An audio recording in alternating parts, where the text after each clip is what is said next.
White board ना। तो देखो इसके अंदर एक सबसे इंपॉर्टेंट क्वेश्चन तो ये बनता है, how did instructor build a swimmer out of Douglas. ये सबसे इंपॉर्टेंट क्वेश्चन बनता है कि डगलस ने इंस्ट्रक्टर को स्विमर कैसे बनाया। सॉरी, इंस्ट्रक्टर ने डगलस को उल्टा उसको स्विमर कैसे बनाया। देखो एक क्वेश्चन तो ये मैं आपको समझाने की कोशिश करता हूँ। पहला क्वेश्चन आप लिख लो, ये मैं नोट्स भी दे दूंगा, लेकिन ये थोड़ा इजी रहेगा आपको समझने में, याद करने में, बाकी आप अपने हिसाब से देख लेना। How did Douglas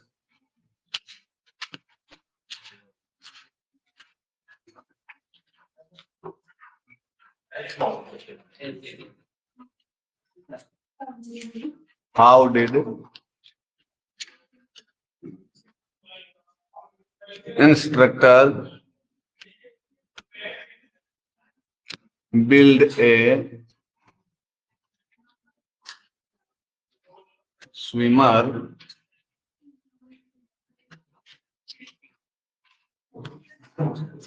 out of Douglas. एक ये लॉन्ग टाइप क्वेश्चन बनता है कि इंस्ट्रक्टर ने डगलस को स्विमर कैसे बनाया। ठीक है, तो देखो इसको पॉइंट वाइज हम याद करने की कोशिश करते हैं। तो सबसे पहला पॉइंट आप इसका लिखोगे, डगलस, एकदम इजी इजी पॉइंट याद कर लेना। Douglas hired an instructor to learn swimming.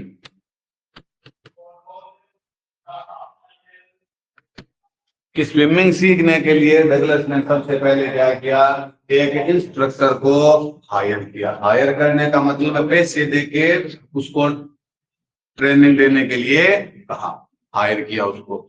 उसके बाद the instructor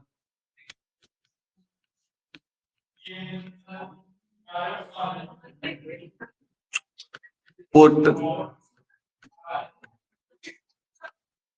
a lot of efforts to train Douglas. और डगलस को ट्रेन करने के लिए उसने बहुत ज्यादा एफर्ट्स लगाए। अब कैसे सिखाया, नॉर्मल सी लाइन लिख देनी है, ही यूज्ड रोप्स एंड पुली। तो उसने रोप्स और पुली का यूज किया टू मेक हिम स्विमर। उसको स्विमर बनाने के लिए उसने रस्सी और पुली का यूज किया। तीसरा पॉइंट ये याद कर लोगे।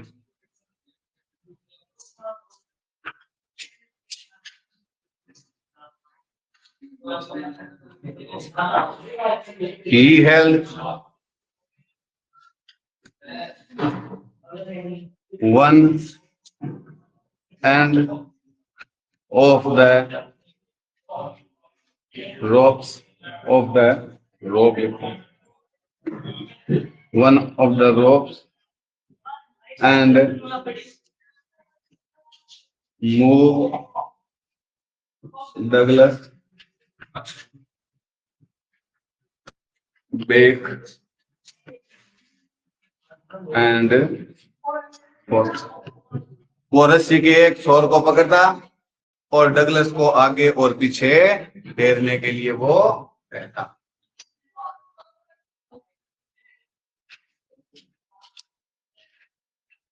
He taught him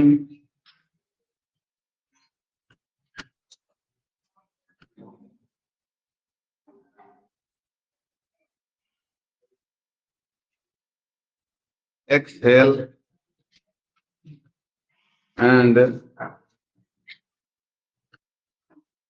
थोड़ा इसको चेंज करते हैं। He taught him how to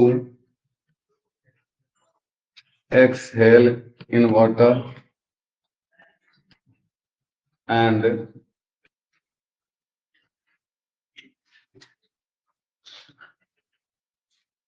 inhale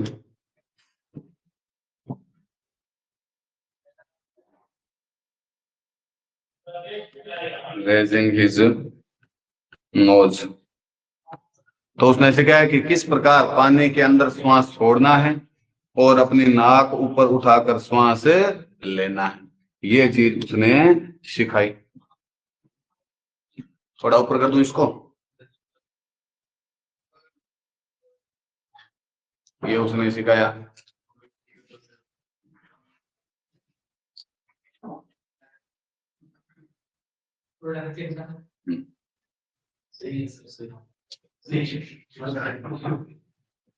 ये सही है, ये रहेगा। हाँ देखो, thus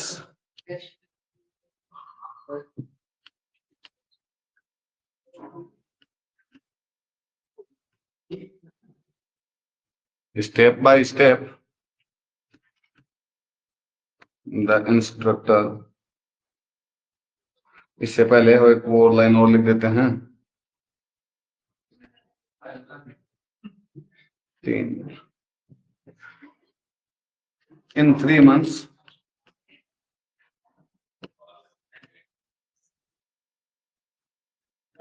the fear of water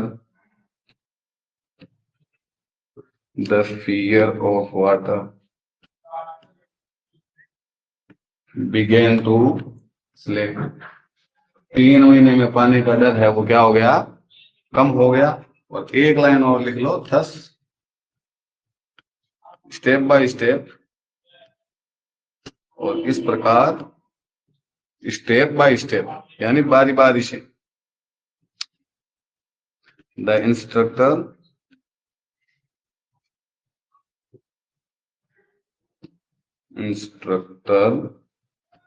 built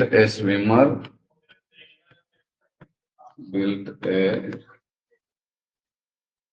swimmer out of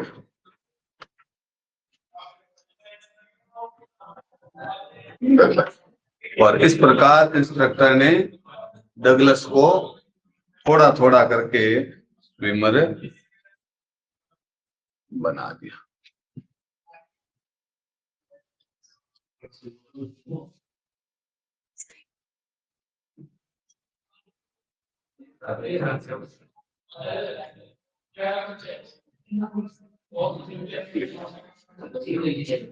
और इस प्रकार उसमें थोड़ा थोड़ा करके, एक तो ये याद कर लेना आपको।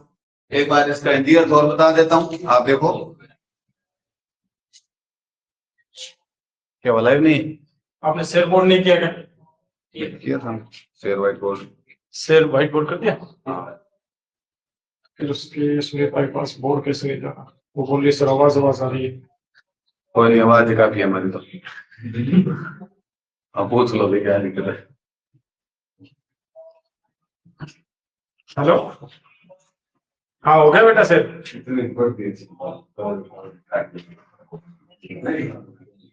हाँ वापिस से ज्वाइन करो उसमें।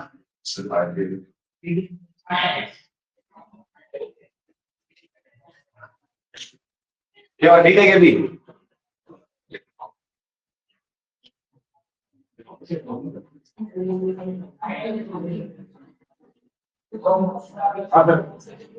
हाँ तो एक बार इसका इंटीरियर देखो, मैं बता देता हूँ, समझने में आसानी होगी। हाँ तो क्वेश्चन है, how did instructor build a swimmer out of Douglas. Important question है ये, इस चैप्टर का लॉन्ग है कि इंस्ट्रक्टर ने डगलस को तैरना कैसे सिखाया। तो पहली लाइन है, डगलस हायर्ड एन इंस्ट्रक्टर, कि डगलस ने एक ट्रेनर को किराए पर रखा टू लर्न स्विमिंग, स्विमिंग सीखने के लिए।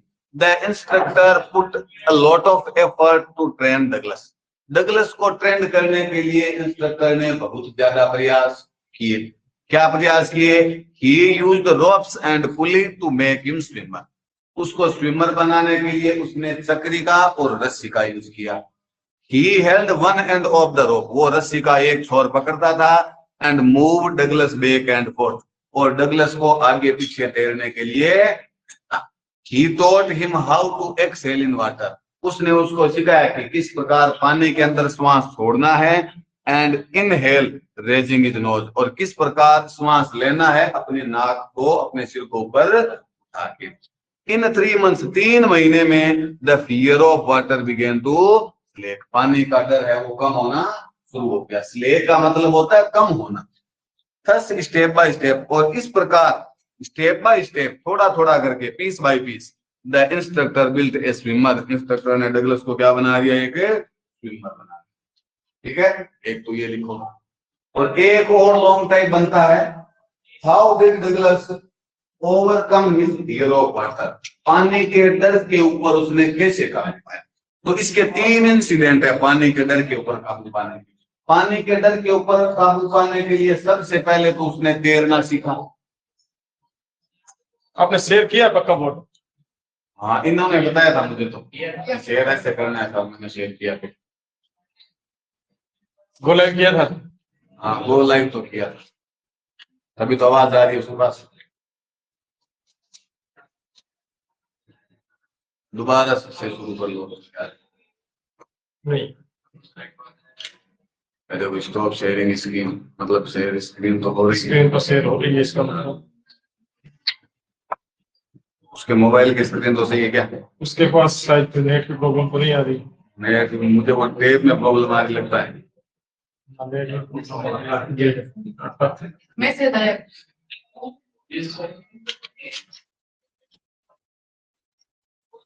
दिखाई नहीं दे रहा। हेलो दिखाई नहीं दे रहा। हेलो,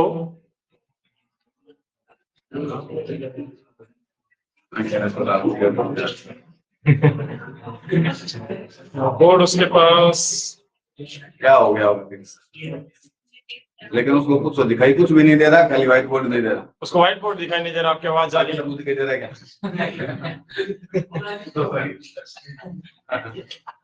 इसको वापस एंड करके चलाएंगे। देख लो, चला ये लिख लिया, वापस लिखना पड़ेगा आपको। हाँ, तो अब ये तो इन्होंने लिख लिया है, बहुत पास है।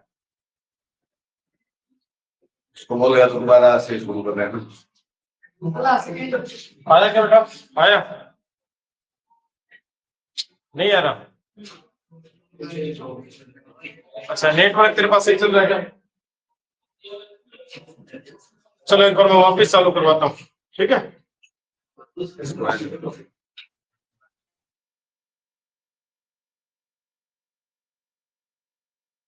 अब करो, आप उससे पूछो, मैं से लाइव करूँ क्या मैं इसको? नहीं, लाइव हो गया। ये हो गया क्या? हाँ, ये क्या है?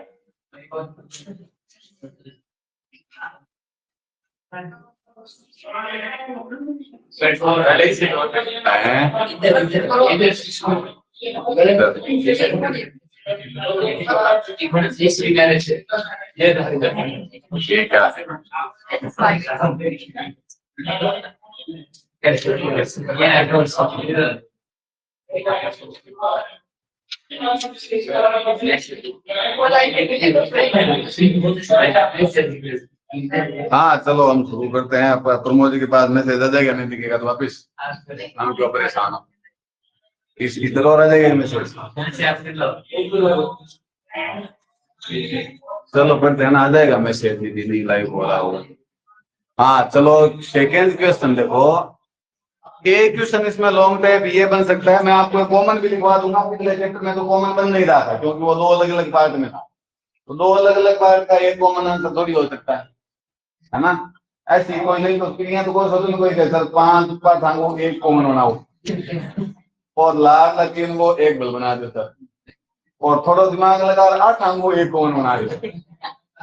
ऐसा संभव नहीं है, ऐसी स्थितियां बिल्कुल भी संभव नहीं है। हाँ, देखो इधर, तो अगला क्वेश्चन बनता है, how did Douglas overcome his fear of water, कि डगलस ने पानी के डर के ऊपर काबू कैसे पाया। तो उसने पानी के डर के ऊपर काबू पाने के लिए 3 तूफानी हरकतें की थी। सबसे पहला तो उसने स्विमिंग सीखा। सबसे पहला उसने क्या काम किया, उससे पहले स्विमिंग पूल को पीला भी किया था, लेकिन वो हमें इधर लिखना नहीं। सबसे पहले उसने स्विमिंग सीखी, उसके बाद थोड़े बहुत उसको लगा कि अभी भी डर है, तो वो कहाँ गया, लेक वेंटवर्थ गया। वहां पे एक आइलैंड से दूसरे आइलैंड तक 2 मील तक वो तैरा। अभी भी उसको लगा कि थोड़ा बहुत डर अभी भी बाकी है, तो वो कहाँ गया तैरने के लिए, एक और जगह पर गया था, वार्म लेक। कहां पर गया था, वहां पर भी वो एक किनारे से दूसरे किनारे पर तैरा, ठीक है, तैर कर वापिस भी आया। फिर गिलबर्ट पीर के ऊपर चढ़कर वो चिल्लाया कि मैंने तैरना सीख लिया है, मैंने डर के ऊपर काबू पा लिया। और वापस उसको रिप्लाई भी मिला, वो क्या था, हाँ, तो ये 3 स्टेप में उसने अपने डर के ऊपर काबू पा लिया। चलो लिखो इसको, how did Douglas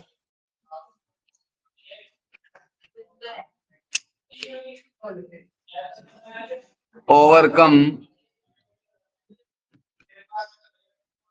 his fear of water, his fear of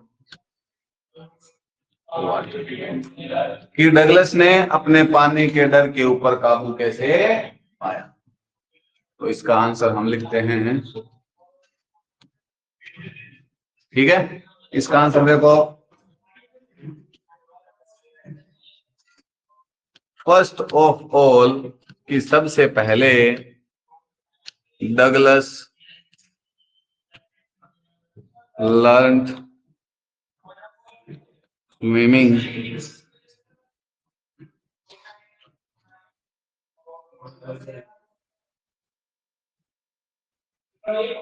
Douglas learned swimming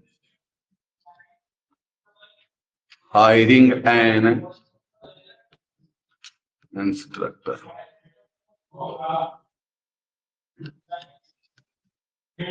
सबसे पहले डगलस ने इंस्ट्रक्टर की सहायता से स्विमिंग सीखी।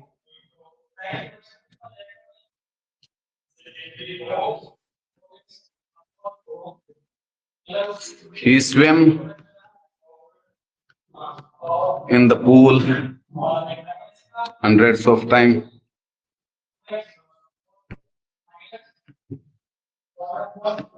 कई बार वो स्विमिंग पूल में तैरा।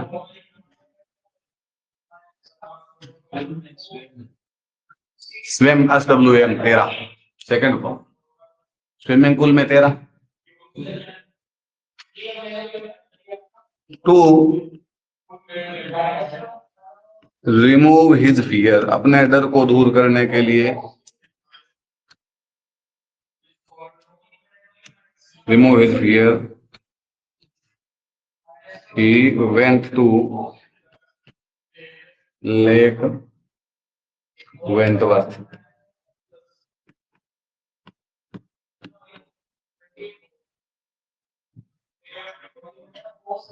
वो लेक वेंटवर्थ गया।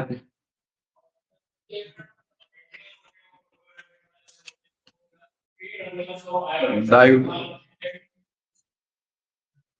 from the docks and swim to near to the camp at island. वहां पे वो 2 मील तक वो कहां गया अपने डर को मिटाने के लिए, लेक वेंटवर्थ गया। और वहां पर वो लेक वेंटवर्थ में किनारे से उसने छलांग लगाई और वो 2 मील तक तैरता हुआ स्टाम्प एक्ट आइलैंड तक।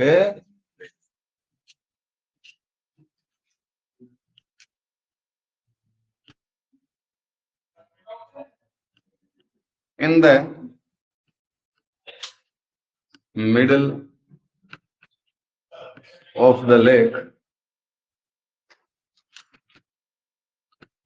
his old terror returned for a short time.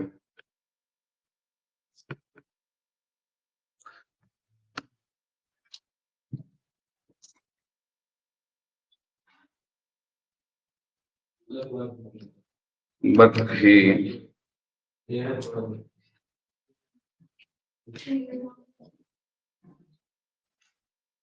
completed his swimming.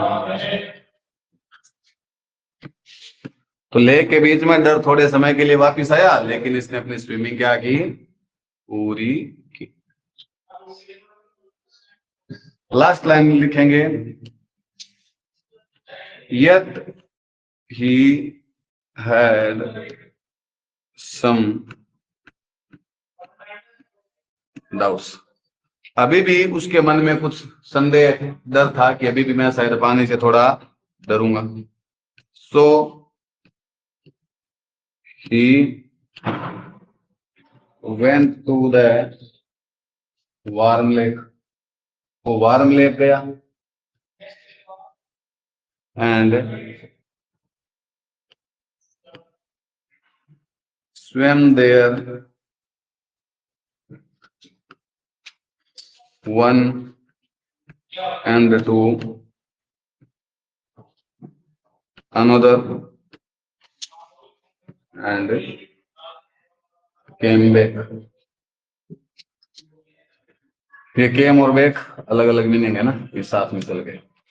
तो अभी भी उसे लगा कि कुछ बचे हुए डाउट है, तो वो तैरने के लिए कहाँ गया, वार्म लेक गया। वहां पर वो एक किनारे से दूसरे किनारे तक है तैरा।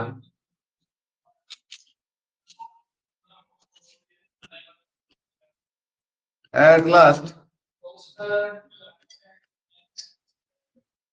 From the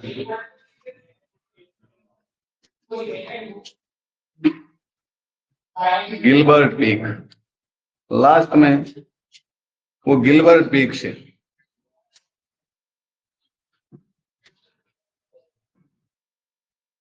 the Gilbert Peak, he shouted, वो चिल्लाया, that he had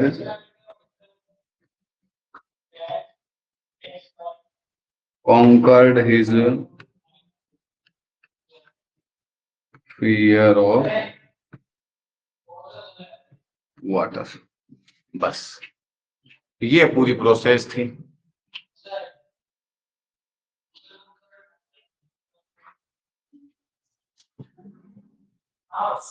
ठीक है सर। हाँ मैसेज आ गया था, मैसेज तो नहीं है, मैसेज तो नहीं है।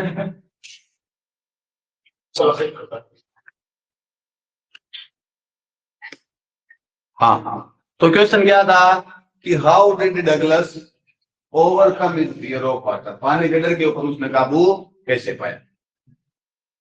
तो पहला क्या है, फर्स्ट ऑफ ऑल सबसे पहले Douglas learn swimming hiring N instructor. Instructor को किराए पे रख के उसने सबसे पहले क्या की, स्विमिंग सीखी। He swim in the pool hundreds of time, swimming सीखने के बाद स्विमिंग पूल में वो कई बार तैरा।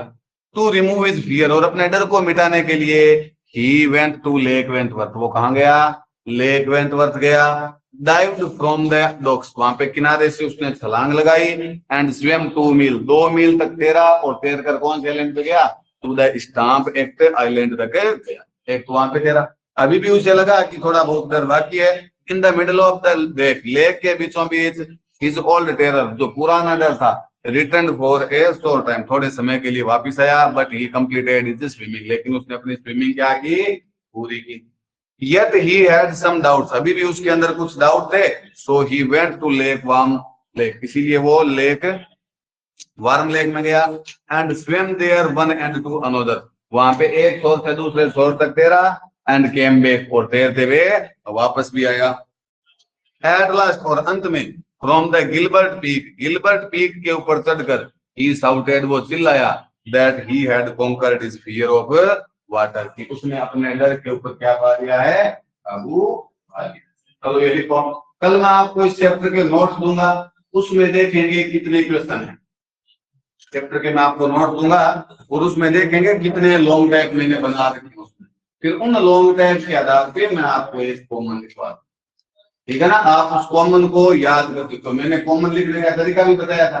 जो आंसर मेन पूछा है आपसे, जो क्वेश्चन मेन पूछा है, वो लाइन उन पॉइंट में जहां कहीं भी है उस लाइन को लिखोगे पहले, बाकी आप आगे पीछे एडजस्ट कर सकते हैं। लाग के चलो आप था किए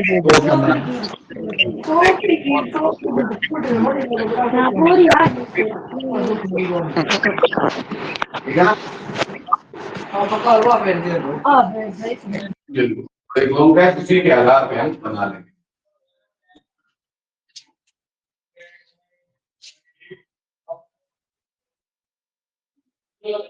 ये लिखो, फिर आगे चैप्टर शुरू करते हैं। अभी तो आधे घंटा लिखो, फिर आगे वाला चैप्टर।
अमेरिका में एक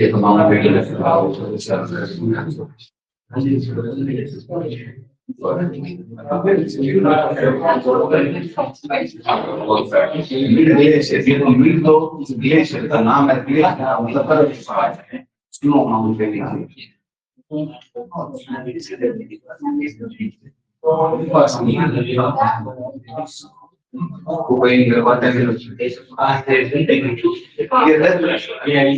ये बेटी का नाम है।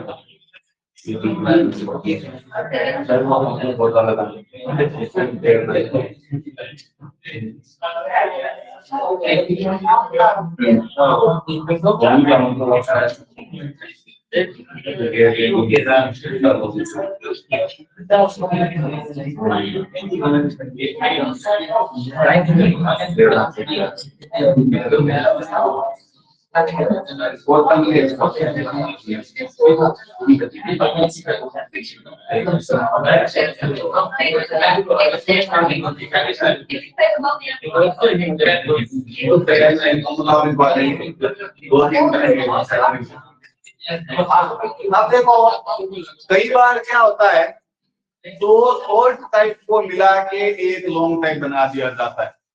वो आपको शॉर्ट टाइप क्वेश्चन एडजस्ट करके लिखना पड़ेगा। वो दिए हुए होंगे नोट्स में, लेकिन कई बार होता है ऐसा है कि दो शॉर्ट टाइप को मिला के एक लॉन्ग टाइप बना दिया।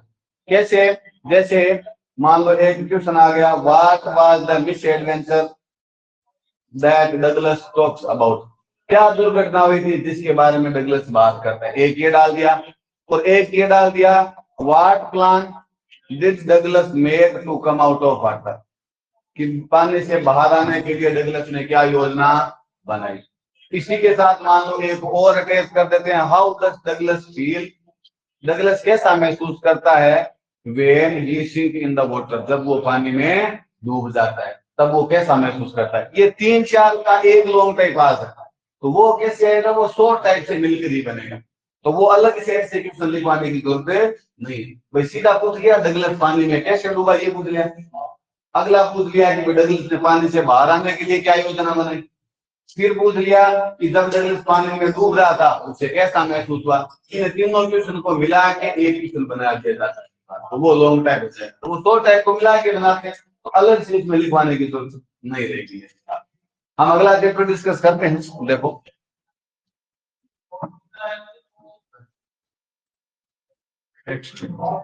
तो इसको हम नई स्लाइड में कैसे लाएं, इधर से आ जाएगा क्या? हाँ, और अगला चैप्टर हम कैसे डिस्कस करें इसमें? बुक्स में वापस जाके क्या? तो हमारा अभी मैं एडजस्ट कर लूंगा। I will take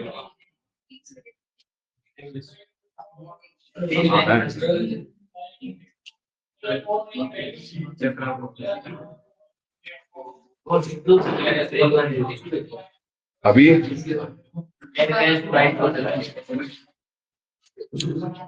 page 2 white board. अब वापस इधर आके इसमें सेकंड पेज है देखेंगे, ये फर्स्ट पेज है, पेज 2 व्हाइट बोर्ड है।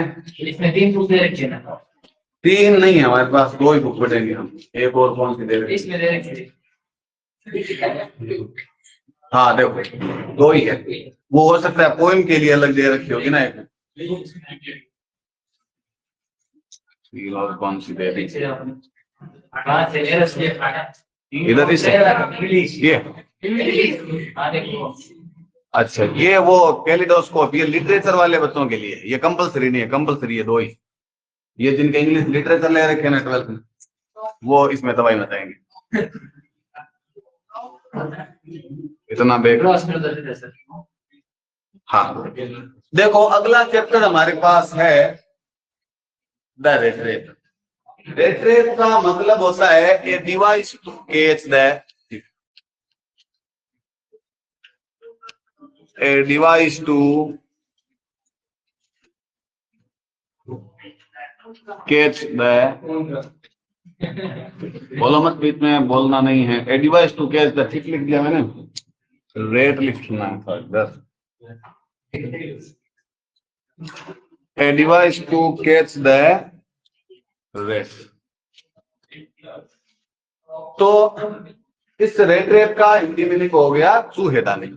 रेट रेप का हिंदी मीनिंग हो गया चूहेदानी, ठीक है, इसका हिंदी मीनिंग हो गया चूहेदानी। देखो किस बारे में है चैप्टर, इस चैप्टर के माध्यम से हमें ये मैसेज दिया गया है कि कोई भी बुरा व्यक्ति यदि हम उसके साथ अच्छा व्यवहार करें तो उसके अंदर की अच्छाई को जागृत किया जा सकता है। ये एक सिंगल में से इस पूरे चैप्टर में दिया गया है कि कोई व्यक्ति जो बुरे कर्म करता है, जिसका व्यवहार बुरा है, और हम यदि उसके साथ अच्छा बिहेव करें तो हम उसके अंदर की अच्छाई को बाहर निकाल सकते हैं, उसके सारे राज हम बुलवा सकते हैं, उसके जितने भी राज, सिमरन, राहुल रहना, सारे बुलवा सकते हैं हम यदि उसके साथ अच्छा व्यवहार करें। इसकी ऑथर है सेल्मा लेगरलोफ। क्या नाम है?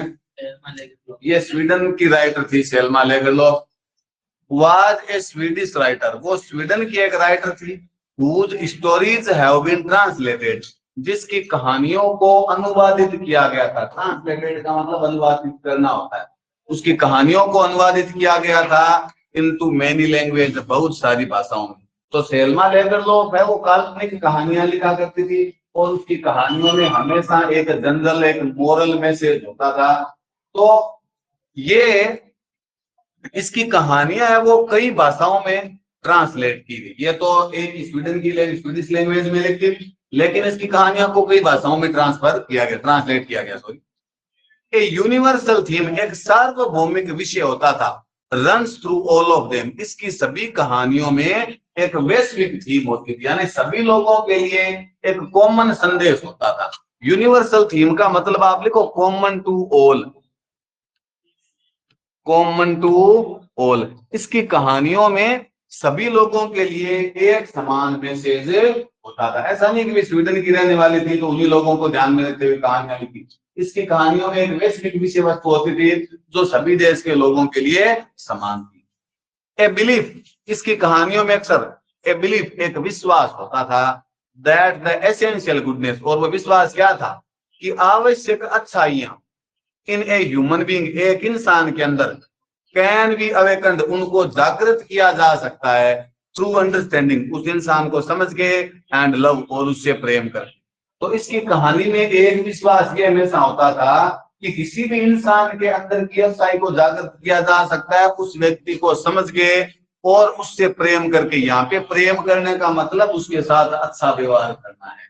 प्रेम करने का मतलब क्या है? To make a nice behaviour with someone. ये यहाँ पे प्रेम करने का मतलब है कि अच्छा व्यवहार शो करके उसके अंदर की अच्छाई को जागृत किया जा सकता है। चोर को चोर कहने से वो चोरी करना नहीं छोड़ेगा, बल्कि यदि उसके अंदर की अच्छाई को जागृत करना है तो उसको समझाया जाएगा, उसके साथ अच्छा बिहेवियर किया जाएगा। प्रेम का मतलब यहाँ पे क्या है?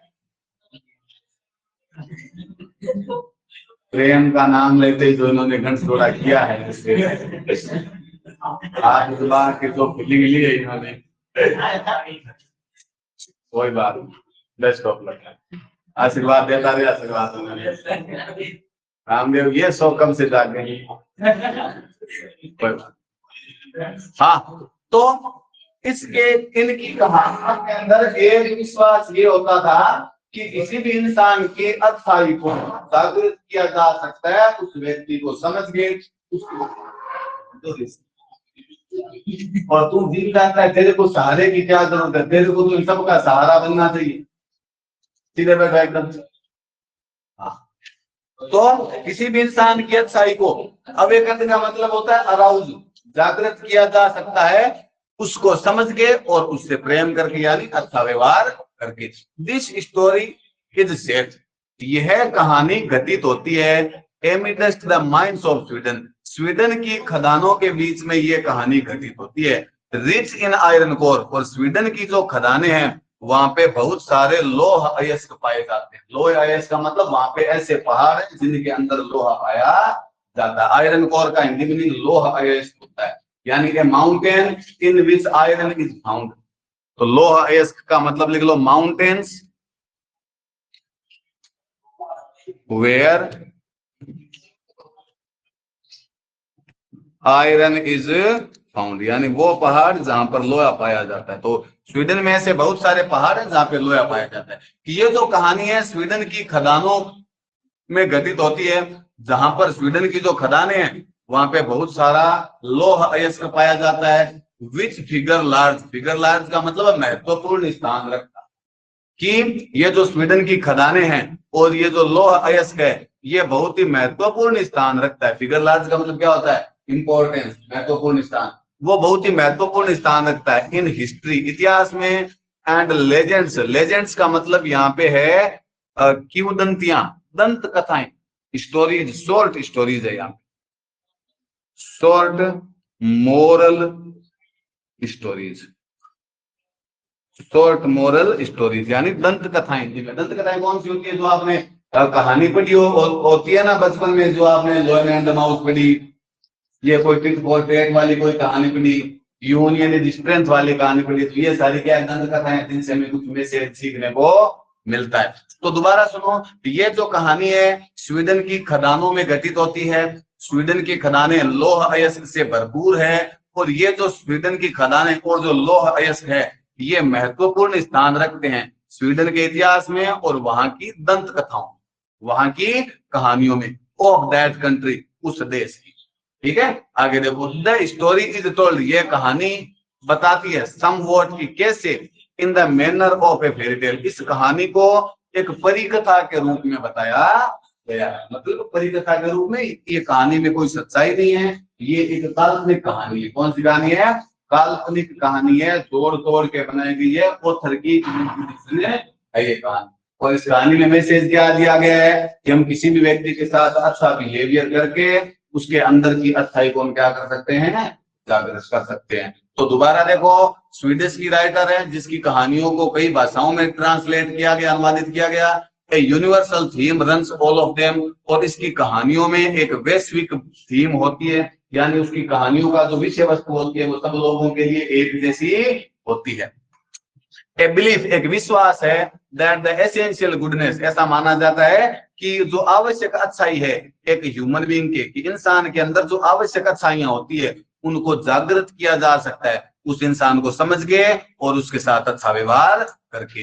ये जो कहानी है स्वीडन की खदानों में घटित होती है। स्वीडन की खदानें लोह अयस्क से भरपूर है। विच फिगर लार्ज, और ये जो स्वीडन की खदानें हैं, ये लौह अयस्क का ये महत्वपूर्ण स्थान रखता है स्वीडन के इतिहास में। और स्वीडन की उस देश की जो दंत कथाएं हैं, छोटी छोटी कहानियां हैं, उन कहानियों में ये लौह अयस्क, ये स्वीडन की खदानें महत्वपूर्ण स्थान रखती है। इस कहानी को एक परी कथा के रूप में बताया गया है। ठीक है, ये जो कहानी है ये काल्पनिक कहानी है। चलो इसको हम थोड़ा एक थीम में कन्वर्ट करते हैं, एक थीम बनाते हैं। देखो इसकी, ताकि ये मान लो क्वेश्चन सीधा पूछ ही ले आपसे कि इस चैप्टर में हमें क्या सीखने को मिलता है। What is the theme of this chapter. Theme यदि समझ में आ गई तो आपको पूरी कहानी है वो अच्छे से समझ में आ जाएगी। देखो, तो पहले इसकी थीम लिखो, चैप्टर का नेम लिख लेना, ऑथर का नेम लिख लेना, सेल में लिख लो, और बाद में आप इसकी थीम लिख लो।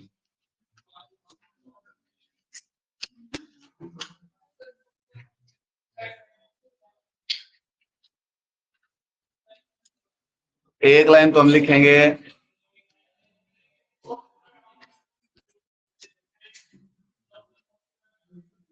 The chapter teaches that all the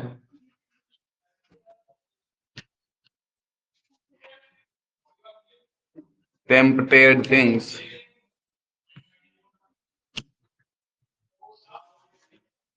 in the world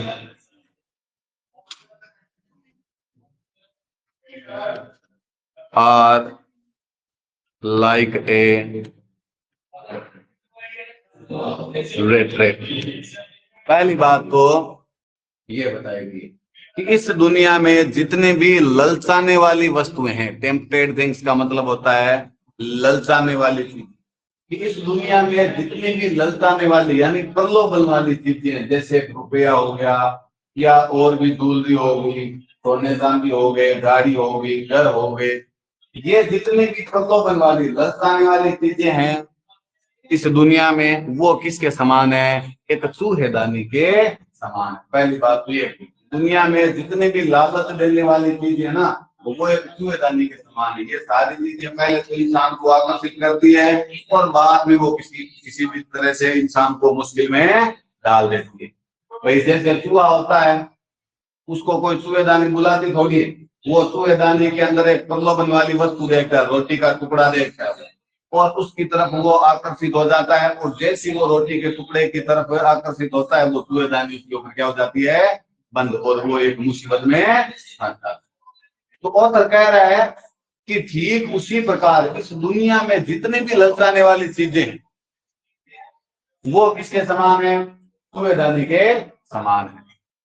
और जैसे ही हम उस वस्तु की तरफ आकर्षित होते हैं, हम किसी ना किसी मुसीबत में फंस जाते हैं। मतलब यदि आप किसी भी वस्तु की तरफ आकर्षित हुए तो ये सीधी सी बात है, आप किसी ना किसी मुसीबत में जरूर फंस जाओगे।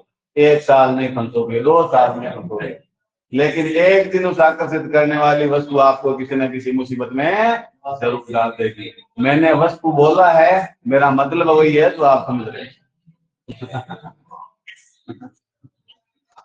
चलो देखो भाई ना आगे। बट लव एंड काइंडनेस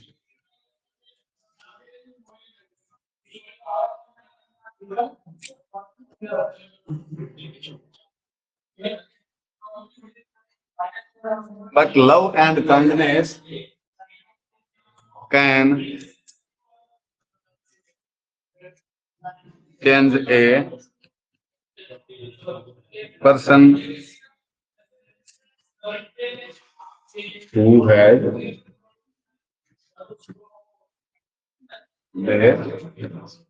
आगे बताया गया है कि लेकिन प्रेम और जो दयालुता है वो किसी व्यक्ति को बदल सकता है।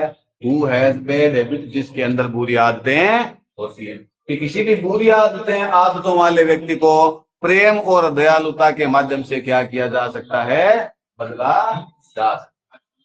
तो ये इसकी एक प्रॉपर थीम है। पहले तो ये बताया गया कि किस प्रकार प्रलोभन वाली चीजें हमें किसी ना किसी दिन मुसीबत में डाल देती है। वो प्रलोभन वाली चीजें किसके समान है? चूहेदानी के समान। जिस प्रकार चूहेदानी के अंदर जो वस्तु होती है, चूहा उसके अंदर आकर्षित होकर मुसीबत में फंस जाता है, तो ये दुनिया चूहेदानी के समान है जिसके अंदर बहुत सारी प्रलोभन वाली चीजें हैं, और यदि हम उनकी तरफ आकर्षित होते हैं तो हम किसी ना किसी मुसीबत में फंस जाते हैं। एक बात तो ये बताएगी। दूसरी बताएगी ये कि हम किसी भी व्यक्ति के प्रति अच्छा व्यवहार करके, उसके साथ दयालुता दिखा के हम किसी भी ऐसे व्यक्ति को बदल सकते हैं जिसके अंदर कैसी आदतें होती है? बुरी आदतें होती है। ठीक है, तो प्रेम और दया ऐसे दो माध्यम है तो किसी भी बुरे से बुरे व्यक्ति को अच्छे व्यक्ति में बदले सकते हैं। उनके साथ अच्छा व्यवहार करके हम उनके बिहेवियर को कैसे कर सकते हैं? बदल सकते हैं। उन्हें चिढ़ा के, उन्हें टीज करके हम उन्हें नहीं बदल सकते, लेकिन उनके साथ अच्छा व्यवहार करके हम उन व्यक्तियों को क्या कर सकते हैं? चेंज कर सकते हैं। ठीक है, I hope you will get a chance. आपको मौका मिले किसी को सुधारने का, प्रेम और दया दिखा के। ऐसा मौका लेना चाहते हो क्या? अरे यार, आप तो पुण्य के लायक ही नहीं होने लायक। चलो देखो आगे बढ़ते हैं। हाँ, कई यस तो बोला है, कई मन में सोचा कुछ मौका मिलने तो सही। हम तो पूरी दुनिया को सुधारने के लिए तैयार हैं, प्रेम के माध्यम से हम सबको सुधार दें, मौका ही मिले हमें। देखो इधर, हाँ, तो ये कहानी हम शुरू करते हैं। ये मीनिंग्स लिख लेना, ये थीम लिख लेना, ताकि ओवरऑल चैप्टर समझ में दो ही बातें बताई गई है सिर्फ। इन दो बातों के लिए हमें काफी सारे पेज की गलतियां उड़ाई है। वंस अपॉन ए टाइम, एक बार की बात है, देयर वॉज ए मैन, एक आदमी था। जैसा कि हर काल्पनिक कहानियों में होता है, एक बार की बात होती है, या एक जिनावर होता है या एक आदमी होता है। तो एक बार की बात है, देयर वॉज ए मैन, एक आदमी था, हु वेंट अराउंड, जो इधर उधर घुमा करता था, सेलिंग स्मॉल रेट, छोटी छोटी चूहेदानियां बेचते हुए। एक बार की बात है, एक आदमी था जो इधर उधर घुमा करता था, छोटी छोटी चूहेदानियां बेचते हुए। ऑफ वायर को लिख लो, मेड ऑफ वायर, तार से बनी हुई। ऑफ वायर को लिखो, मेड ऑफ वायर। एक बार की बात है, एक व्यक्ति था जो छोटी छोटी चूहेदानियां बेचता हुआ फिरता था, और वे चूहेदानियां किसकी बनी हुई होती थी? तार की बनी हुई होती थी। He made them himself, वो इन चूहेदानियों को खुद बनाता था। At odd moments, खाली समय में, जब भी उसको फ्री टाइम मिलता वो इन चूहेदानियों को खुद बनाता था। ओड मोमेंट्स को अंडरलाइन करके लिखो, free time.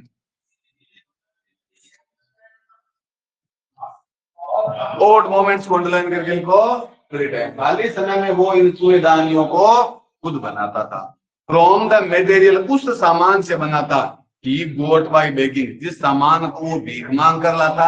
In the stores, दुकानों में, और एट द बिग फार्म्स, या बड़े बड़े खेतों से। स्टोर्स का मतलब शॉप्स लिखो, या मार्केट लिख सकते हो।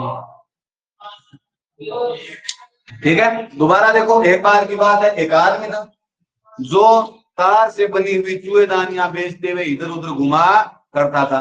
इन चूहेदानियों को वो खुद बनाता था। ओड मोमेंट का मतलब क्या बताया मुझे बताओ? फ्री टाइम, जब भी उसको खाली समय मिलता इन चूहेदानियों को वो खुद बनाता था। फ्रॉम द मटेरियल, उस सामान से चूहेदानियों को बनाता जिस सामान को वो भीख मांग कर लाता। कहां से? स्टोर्स, दुकानों से, और एट द बिग फार्म्स, या बड़े बड़े खेतों से। यानी ये चूहेदानियां बनाने के लिए जो सामान उसे चाहिए होता, उस सामान को वो कहीं से भीख मांग कर लाता, या कोई दुकानों से, या कई लोगों के खेतों में जाके भीख मांग के लाता। बट इवन सो, लेकिन ऐसा करने के बावजूद भी, the business was not specially profitable, जो बिजनेस था उसका, ये चूहेदानी का जो खानदानी बिजनेस था, ये बिल्कुल भी लाभदायक नहीं था। भाई खर्चा तो समझता है नहीं, जिस सामान से चूहेदानी बनाता वो भीख मांग कर लेके आ जाता, उन चूहेदानियों को खुद बना लेता, फिर बेचता, फिर भी ये बिजनेस उसका लाभकारी नहीं था, उसे किसी भी प्रकार का प्रॉफिट नहीं हो रहा था। So he had to resort, had to resort का मतलब निर्भर रहना पड़ता था। तो रिजोर्ट टू को अंडरलाइन करके आप लिखो, डिपेंड अपॉन या डिपेंड ऑन। तो इसीलिए उसे निर्भर रहना पड़ता था, बोथ, दो कामों पर, बेगिंग, भीख मांगने पर, एंड पेटी थ्योरी। पेटी थ्योरी का मतलब होता है छोटी छोटी चोरियां, स्मॉल थ्योरी, स्मॉल थेफ्ट, छोटी छोटी चोरियां। दो काम उसे करने पड़ते, क्योंकि एक काम तो उसका जीवन यापन हो नहीं रहा था, तो दो काम करने पड़ते। एक तो वो क्या करता, भीख मांगता और छोटी छोटी चोरियां करता, to keep body and soul together, जीवन यापन करने के लिए। Keep body and soul together, इस पूरे लाइन को अंडरलाइन करो और लिखो to survive, to survive, to survive, जीवन यापन करना। याद लिख लो, to earn money to live, दोनों में से कोई भी लिख लो, टू अर्न मनी। ये फ्रेज है और ये पैसेज में पूछा जा सकता है फ्रेज के लिए, ठीक है। तो सो ही है टू रिजोर्ट, इसलिए उसे निर्भर रहना पड़ता था बहुत दो कामों पर, बेकिंग चोरी करने पर, भीख मांगने पर, एंड पेटी थ्योरी, और वो छोटी छोटी चोरियां भी कर लेता। कहीं पे जब मुझे मौका मिलता तो छोटी छोटी चोरी भी वो कर लेता था ताकि वो जीवन यापन कर सके। इवन सो, फिर भी, अब देखो दो काम करता था फिर भी, हिज क्लोथ्स वर इन रैग्स, रैग्स का मतलब होता है टोर्न क्लोथ्स, फटे हुए कपड़े, रैग्स का मतलब लिख लो टोर्न क्लोथ्स, फटे हुए कपड़े। तो ये करने के बाद भी उसके कपड़े जो थे वो कैसे थे, फटे हुए थे। हिज चिक्स वर संकन, संकन का मतलब होता है लोवर्ड, अंदर धंसे हुए, उसके जो गाल थे वो अंदर धंसे हुए थे, अंदर जाके अंदर से आपस में मिले हुए थे, इतने अंदर धंसे हुए थे उसके गाल। एंड हंगर ग्लेम्ड इन आइज, और उसकी आंखों में भूख प्रतीत होती थी, और वो भूखा दिखाई, उसे देख कर ऐसा लगता जाने को 3-4 महीना का, इतना उसकी आंखों में भूख प्रतीत होती थी। आंखों में लोगों के प्यार नजर आता है, इसकी आंखों में कौन नजर आती थी, भूख नजर आती थी, भूखा था बेचारा। तो हंगर ग्लेम्ड इन आइज का मतलब आप लिख लो, he seems very hungry, he seemed very hungry, he seemed very hungry, English में लिख लेना, he seemed very hungry. Hello,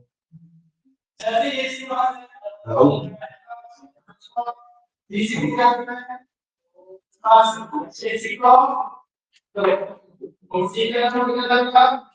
very hungry. तो ये बात समझ गए, यहाँ से क्वेश्चन आ सकता है, What did this man do to earn his livelihood? कि अपनी आजीविका कमाने के लिए ये आदमी क्या क्या करता था। हेलो, हाँ,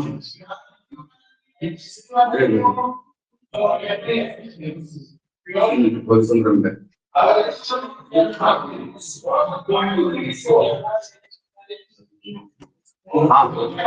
तो टू अर्न हिज लाइवलीहुड, तो ये आदमी अपनी आजीविका कमाने के लिए क्या करता था, he sold small wrappers made of wire and sometimes petty degrees, ये काम करता था।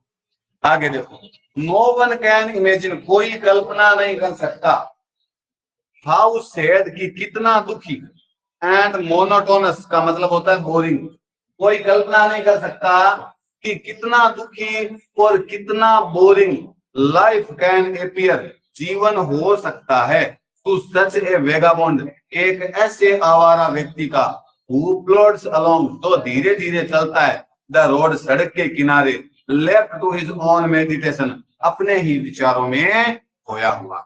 कि कोई कल्पना नहीं कर सकता कि किसी ऐसे आवारा व्यक्ति का जीवन कितना दुखी और कितना बोरिंग हो सकता है, जो सड़क के किनारे धीरे धीरे चलता है और अपने ही विचारों में खोया हुआ रहता है। ऐसे व्यक्ति का जीवन कितना दुखी हो सकता है, इसकी कल्पना नहीं की जा सकती। तो वेगाबॉन्ड को अंडरलाइन करके आप लिखो, वेगाबॉन्ड को अंडरलाइन करके लिखो, ए होमलेस पर्सन, इधर लिख रहा हूं मैं, ए होमलेस पर्सन, वेगाबॉन्ड का मतलब होता है ए होमलेस पर्सन, आवारा व्यक्ति।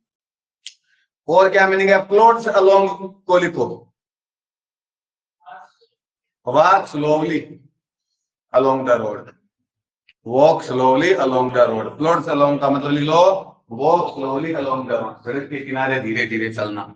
मोनोटोनस का मतलब आप बोरिंग लिख लो। लेफ्ट का मतलब यहाँ पे लॉस्ट लिखना, खोया हुआ, लेफ्ट का मतलब क्या लिखोगे, लॉस्ट, खोया हुआ। मेडिटेशन का मतलब लिखो थॉट्स, विचार, मेडिटेशन का मतलब यहाँ पे लिख रहा हूं मैं, आप लिख लेना thoughts.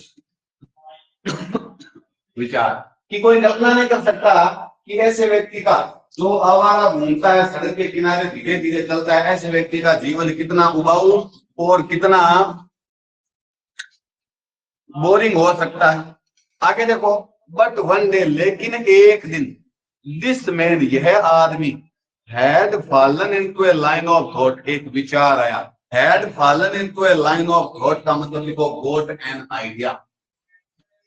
Had fallen into a line of thought, पूरे वर्ड को अंडरलाइन करो और लिखो गॉट एन आइडिया, और लिख लो got an idea. Got an idea, had fallen a line of thought का मतलब आप लिखो got an idea, एक विचार आया, और तो कुछ आया नहीं, विचार आया इसे।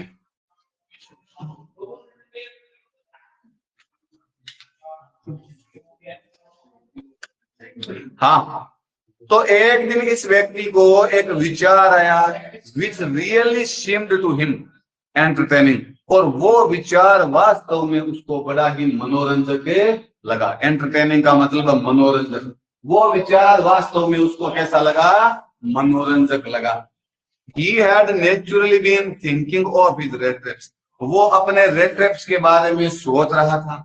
Suddenly he was struck by the idea, अचानक उसे ये विचार आया। Struck by the idea और came into the fallen of an idea, दोनों का मतलब सेम है। अचानक उसे ये विचार आया that the whole, कि ये जो पूरी दुनिया है, अब क्या करना पड़ेगा? इसको सेलेक्ट करना पड़ेगा क्या? उसके बाद यहां से नेक्स्ट है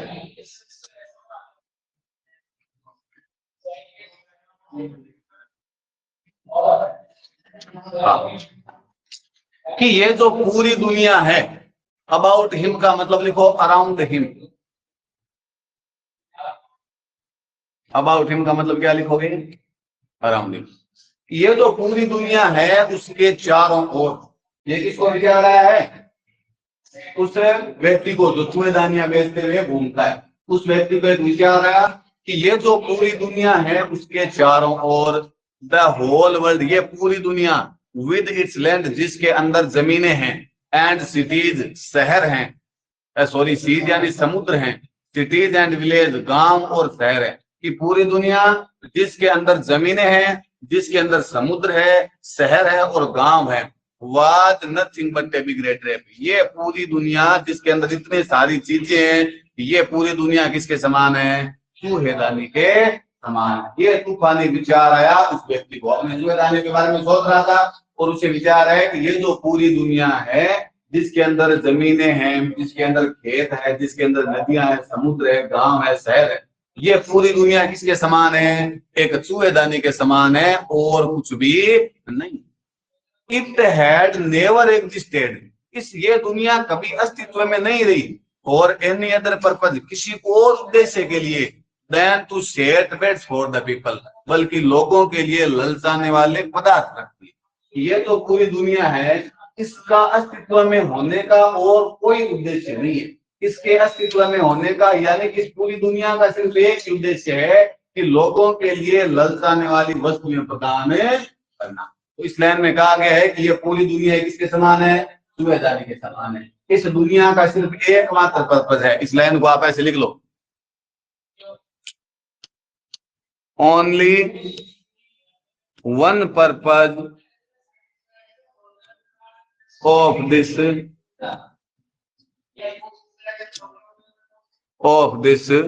वर्ल्ड, इस दुनिया का सिर्फ एकमात्र पर्पज है, और वो क्या? To trap people, to trap people by putting bets, bets का मतलब ललचाने वाली वस्तु। तो इस पूरी लाइन में ये इतना ही बताया गया कि ये जो पूरी दुनिया है इसका सिर्फ एकमात्र उद्देश्य है, ये दुनिया किसी और उद्देश्य के लिए अस्तित्व में नहीं है, इसका एक ही उद्देश्य है, to set bets for the people, कि लोगों के लिए ललचाने वाले पदार्थ रखना। सेट का मतलब, सेट बेट्स का मतलब हिंदी में लिखो, लोगों के लिए ललचाने वाले पदार्थ रखना, ठीक है? बेट्स का मतलब होता है ललचाने वाले पदार्थ, टेम्पटिंग थिंग्स, ठीक है? तो इस दुनिया का एकमात्र उद्देश्य है लोगों के लिए ललचाने वाले पदार्थ रखना। अब आगे देखो, इट ऑफर्ड रिचेस, ये जो दुनिया है हमें धन प्रदान करती है, जॉयज हमें खुशियां प्रदान करती है, शेल्टर हमें घर प्रदान करती है, भोजन प्रदान करती है, हीट यानी अलग अलग मौसम प्रदान करती है, एंड क्लोथिंग और कपड़े प्रदान करती है। एग्जैक्टली ये सारी ललचाने वाली वस्तुएं होती है। ये जो जॉयज, शेल्टर, हीट, क्लोथिंग है ना, ये सब क्या है? ललचाने वाली वस्तुएं हैं। ये सब क्या है? ललचाने वाली वस्तुएं, ललचाने वाली वस्तुएं हैं ये सारी। तो ये कह रहा है कि पूरी दुनिया जो हमें पैसा प्रदान करती है, खुशियां, धन और भोजन और ये सब चीजें हमें प्रदान करती है, ठीक उसी प्रकार as the rate rake offered, ठीक उसी प्रकार प्रदान करती है जैसे चूहेदानी है वो पनीर और मांस का टुकड़ा प्रदान करता है। And as soon as anyone let himself be tempted, और जैसे ही कोई व्यक्ति खुद को आकर्षित होने देता है, टू टच द बेट, और ललचाने वाली वस्तुओं को छूता है, it closed it on him, तो ये ललचाने वाली वस्तुएं उस व्यक्ति को क्या कर लेती है? घेर लेती है।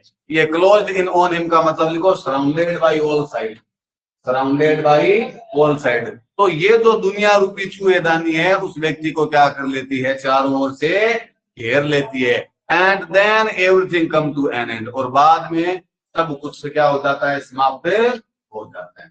तो देखो इसका इंडियन में दोबारा बता दूंगा, तो पहले समझो ये क्या कहना चाह रहा है। किसने बताया कि पूरी जो दुनिया है वो चूहेदानी के समान है? किसके समान है?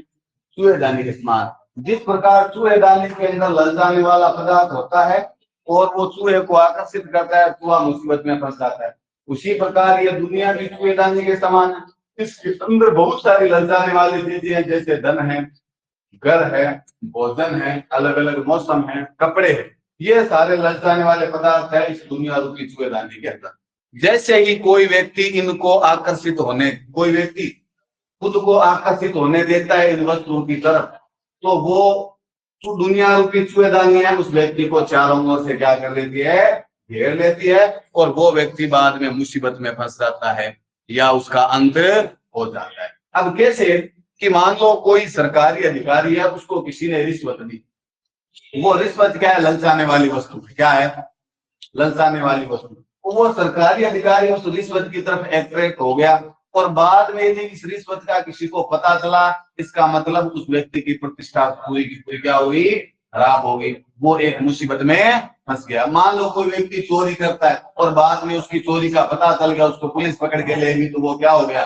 एक मुसीबत में फंस गया। तो ये बात समझ में आई नहीं आई? तो ये दुनिया पूरी क्या है? इसके अनुसार, इस आदमी के अनुसार किसके समान है? चूहेदानी के समान। चूहेदानी के अंदर ललचाने वाला पदार्थ होता है, चूहा उसकी तरफ आकर्षित हुआ, मुसीबत में फंस गया। ठीक उसी प्रकार दुनिया में बहुत सारी ललचाने वाली चीजें हैं, जो व्यक्ति उनकी तरफ आकर्षित होते हैं वो एक ना एक दिन मुसीबत में फंस ही जाते हैं। समझ गए ना? एक बार हिंदी और देख लो इसका दोबारा। द होल वर्ल्ड, ये पूरी दुनिया जिसके अंदर जमीनें हैं, समुद्र है, शहर है, गांव है, ये पूरी दुनिया कुछ नहीं है but a big rate rape, एक बड़े रेट रेप के अलावा ये दुनिया कुछ भी नहीं है। मतलब पूरी दुनिया चूहेदानी के समान है। कैसे? It had never existed for any other purpose, इस ये दुनिया किसी और उद्देश्य के लिए अस्तित्व में नहीं है, then to set bets for the people, बल्कि ये दुनिया इसीलिए अस्तित्व में है कि लोगों के लिए ललचाने वाले पदार्थ रख सके। इस दुनिया का एकमात्र उद्देश्य यही है, ऐसा ये व्यक्ति बता रहा है। इस दुनिया का सिर्फ एक उद्देश्य है कि लोगों के सामने ललचाने वाले पदार्थ रखो, लोगों को उनकी तरफ आकर्षित करो और बाद में उनको मुसीबत में फंसाओ। ये इस दुनिया का एकमात्र उद्देश्य, ऐसा इस व्यक्ति का मानना है। अब आगे देखो, इट ऑफर्ड, ये तो दुनिया है, ये लोगों को पैसा देती है, खुशियां देती है, घर देती है, भोजन देती है, अलग अलग मौसम देती है, कपड़े देती है। ठीक उसी प्रकार जिस प्रकार जो चूहेदानी है वो चूहे को चीज ऑफर करती है और पोरक सुअर का मांस ऑफर करती है। और जैसे ही कोई व्यक्ति खुद को आकर्षित होने देता है, टेम्पटेड का मतलब ल्योर होता है, एलिवाज, आकर्षित होने के लिए, जैसे ही कोई व्यक्ति इनकी तरफ खुद को आकर्षित होने देता है इन वस्तुओं की तरफ, टच द बेट, और इन ललचाने वाली वस्तुओं को छूने का प्रयास करता है, लेने का प्रयास करता है, it close in on him, तो ये जो दुनिया है उस व्यक्ति को चारों ओर से क्या कर लेती है? घेर लेती है and then everything come to end, और बाद में सब कुछ अंत हो जाता है या उस व्यक्ति किसी न किसी मुसीबत में फंस जाता है। तो कम टू एन एंड का मतलब गोट इनटू ट्रबल भी आप लिख सकते हो। ये जैसे कोई व्यक्ति की तरफ आकर्षित होता है तो किसी न किसी मुसीबत में फंस जाता है। मैंने आपको एग्जांपल दिया कि मान लो कोई सरकारी व्यक्ति है, उसको किसी ने रिश्वत दी, वो उस रिश्वत की तरफ आकर्षित हो गया और उसने रिश्वत ले ली, लेकिन यदि उसके इस रिश्वत लेने का दूसरों को पता चलेगा तो वो सीधी सी बात है, एक ना एक दिन किसी मुसीबत में फंस जाएगा। ठीक है, आगे देखो, the world had of course, ये जो दुनिया है जिसने अवश्य never been very kind to him, ये जो दुनिया थी ये उस व्यक्ति के प्रति कभी भी दयालु नहीं थी। इस दुनिया ने मतलब जहां कहीं वो भीख मांग कर जाता उसे उल्टा घुमा के एक लात मार के भगा देते, बताओ, सीधे मुंह मना नहीं करते उसको। तो ये दुनिया कभी भी उसके प्रति दयालु नहीं रहती। इस दुनिया ने उस व्यक्ति के प्रति कभी दयालुता दिखाई ही नहीं थी, क्योंकि दया तो जेठालाल के पास थी, कैसे दिखाना। तो इस दुनिया ने कभी उसको दया नहीं दिखाई। दया क्यों नहीं दिखाई बताओ? वेरी गुड जेठालाल, रुको अभी ये पैराग्राफ पूरा करने दो। अरे नहीं, ये पैराग्राफ पूरा करेंगे। अरे रुक जाओ, अरे क्या बड़े जिद्दी शिकारी हो। Okay, thank you very much, thank you very much. Yeah.